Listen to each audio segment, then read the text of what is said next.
Prices are up year to date in all Maryland counties, though buyer demand has slowed significantly. It's Friday, January 13th, 2023.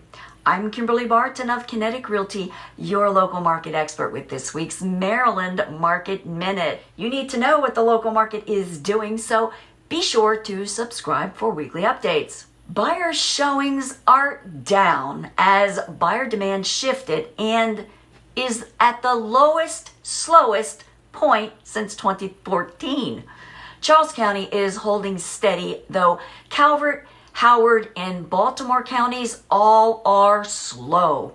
Prince George's, Montgomery, Carroll, Arundel, Harford, St. Mary's, and Baltimore City are all limited. 61 new properties are coming soon.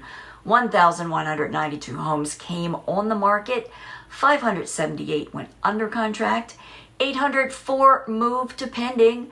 919 sold at 99.3% list to sold ratio in just 19 median days. The highest priced home to sell was in Annapolis for $3,750,000.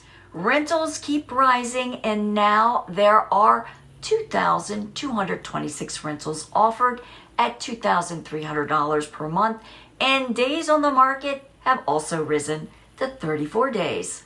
Home prices are expected to remain stable, but home sales will lag 4.6% compared to 2022.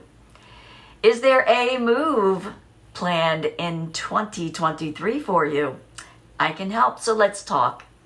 That's a wrap for this week's Maryland Market Minute for January 13th, 2022.